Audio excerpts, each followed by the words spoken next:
La cuarta parte de esta clase la vamos a dedicar al tema del lenguaje y la verdad, ¿cierto? Partimos con la primera parte planteando que íbamos a adoptar un enfoque lingüístico, un enfoque en donde la ciencia sí iba a ver principalmente como un producto expresado y desarrollado y que su medio natural e inamovible en el lenguaje. Y dentro de este marco había problemas sintácticos y semánticos, y uno de esos problemas semánticos es el de la verdad. ¿Qué es la verdad? ¿Qué entendemos por verdad? ¿Ok? Bien. Y ahora voy a profundizar en el motivo del enfoque lingüístico. ¿Por qué? Algo que dijimos más o menos al pasar al principio. ¿Por qué adoptamos esta idea de que la ciencia se desarrolla en el lenguaje? El motivo del enfoque lingüístico es que en las expresiones escritas u orales, los productos de la ciencia cobran un carácter objetivo y escrutable por el público. ¿Quién es el público? Bueno, en principio todos nosotros, pero sobre todo los otros científicos. Y esto es central porque, como les dije al principio, en la ciencia moderna, algo sorprendente es el hecho de su capacidad para generar consenso en una comunidad universal prácticamente. Piensen en el hecho curioso de que no exista una física, una química o una biología japonesa frente a la europea, frente a una africana o una americana. No existe una limitación territorial. Y compárenlo eso con todas las otras cosas, creencias, prácticas que no son ciencia. Sí existe una filosofía occidental frente a una oriental, existe esa división. Sí existen religiones propias de distintos lugares, no hay una convergencia de consenso. Sí existen una literatura propia de distintos lugares, por más de que se comuniquen y se forme un corpus de lo que se llama literatura universal, uno puede asociar el origen a distintos enfoques. En la ciencia no pasa eso. En la física no existe en absoluto la idea de una, eh, un provincianismo, un parroquialismo o nacionalismo. Es imposible. En la física, en la química y nosotros vamos a plantear que en la economía también, aunque hay gente que cuestiona eso para la ciencia social. Pero el punto es que, enfocándonos en esta idea de por qué se llega a producir este consenso, es que cobra relevancia y sentido esta idea de el enfoque lingüístico. ¿Por qué? Porque la mente, nuestros productos mentales, nuestros estados mentales, nuestras creencias en un sentido mental, no son cosas escrutables por el resto, como dijimos. En cambio, cuando algo se expresa en el lenguaje, cobra un carácter escrutable, analizable, observable por una comunidad, y eso es la base para generar un consenso en torno a algo. No podemos generar un consenso en torno a lo que está pensando o creyendo alguien en su cabeza, porque el único que tiene acceso directo a eso es la persona que piensa eso. En cambio, sí podemos generar consenso respecto a una teoría publicada, escrita, a lo que se dice en una conferencia oralmente. Sí podemos hacerlo porque eso cobra publicidad. Dentro de los conceptos semánticos que hay en la ciencia, uno muy importante es el de verdad. ¿Ok? Los conceptos semánticos en general tienen que ver con la relación del lenguaje con el mundo. Eso dicho de manera muy burda, pero es suficiente para entender este campo de problemas. Y uno de esos problemas de la relación del lenguaje con el mundo es el de la verdad. Y acá es donde vamos a adoptar, con Klimovsky, la concepción aristotélica o correspondentista de la verdad. ¿Qué es la concepción aristotélica correspondentista o adecuacionista de la verdad?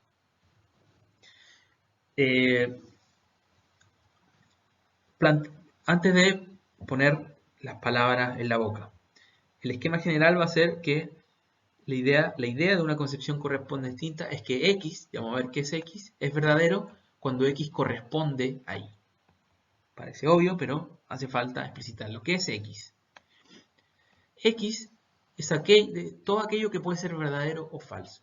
Vamos a llamarlo el portador de verdad. Algo que es susceptible, capaz de ser verdadero o falso. Una roca, no un portador de verdad. Una roca no es verdadero o falso.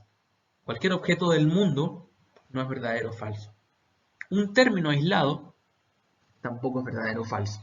Perro, si digo perro, no es algo que sea capaz de ser verdadero o falso.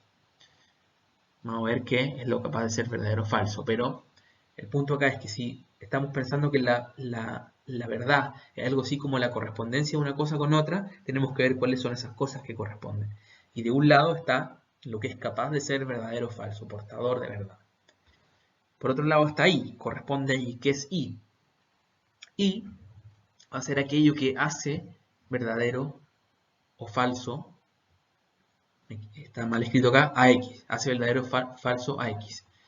Y es lo que hace verdadero o falso a X, lo vamos a llamar el hacedor de verdad.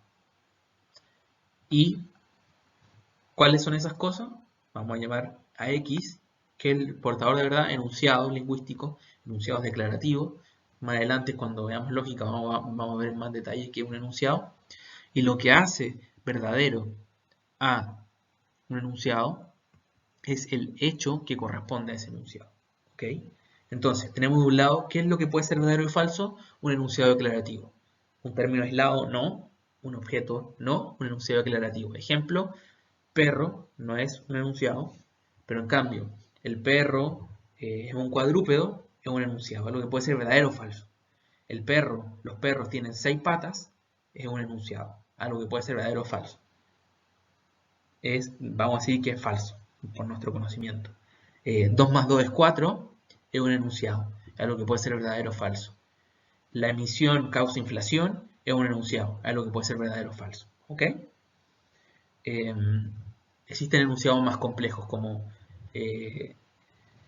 bueno, después vamos a entrar en detalle, pero un enunciado. Y es fácil hacer el test de qué es un enunciado. Tienen que preguntarse, esto que está acá, ¿es algo que puede ser verdadero o falso?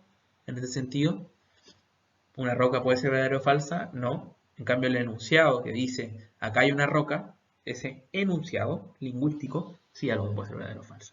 ¿Y qué es lo que hace verdadero o falso ese enunciado? Un hecho, el hecho al que corresponde. Entonces, es bastante simple esta idea de la verdad como correspondencia. Acá hay una tabla que puede dejar más claro esto.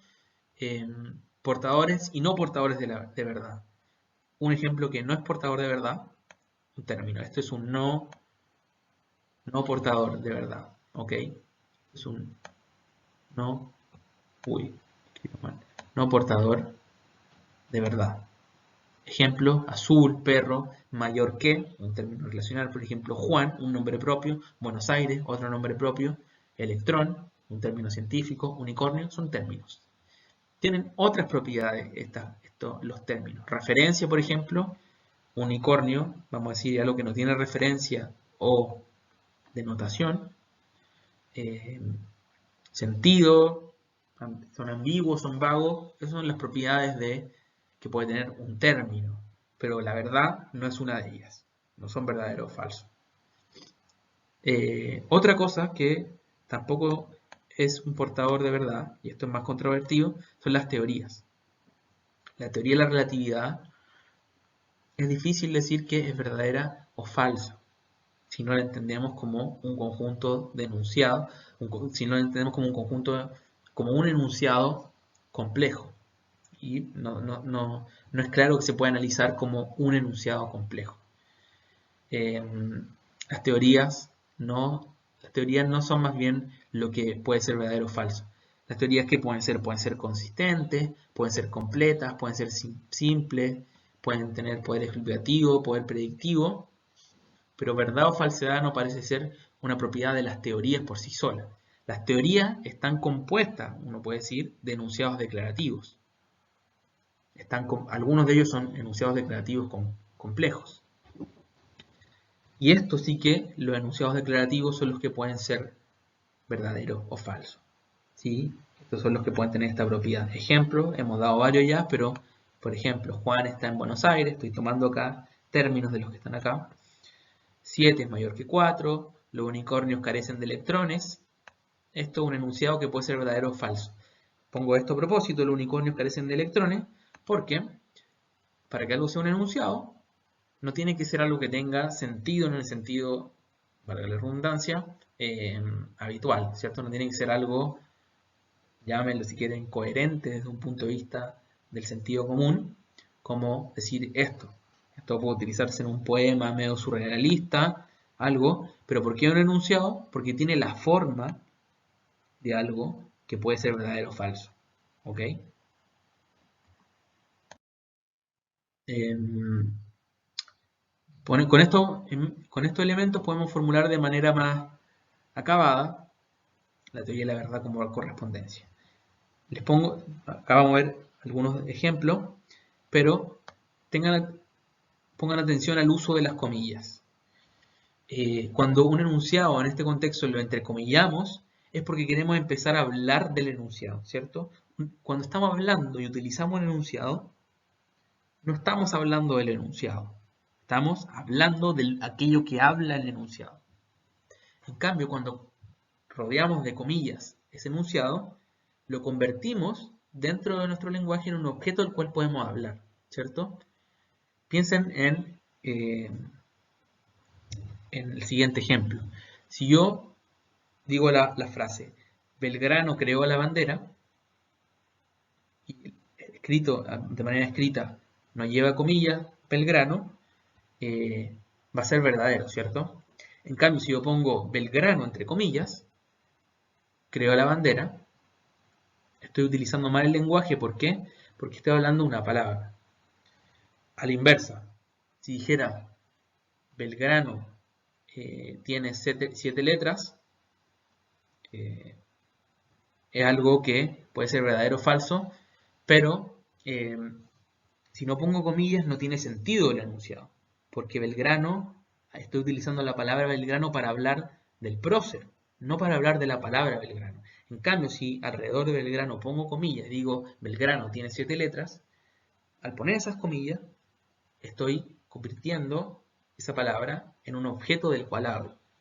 Ahí sí que tiene sentido decir Belgrano tiene 7 letras, sea verdadero o falso, no sé cuántas letras tiene. ¿Ok? Entonces pongan atención al uso de comillas. Y esto para explicitar la teoría de la verdad como correspondencia. Porque acá, miren, fíjense, acá aparece el término es verdadero. Aquí estamos definiendo implícitamente lo que es la verdad bajo esta concepción.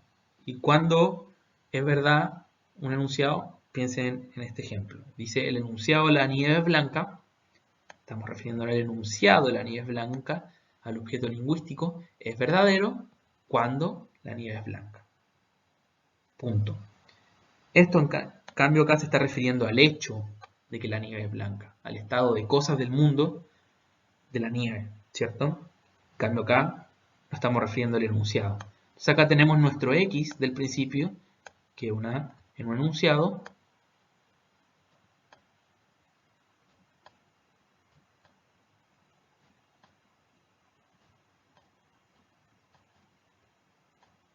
bueno, es difícil escribir con esto.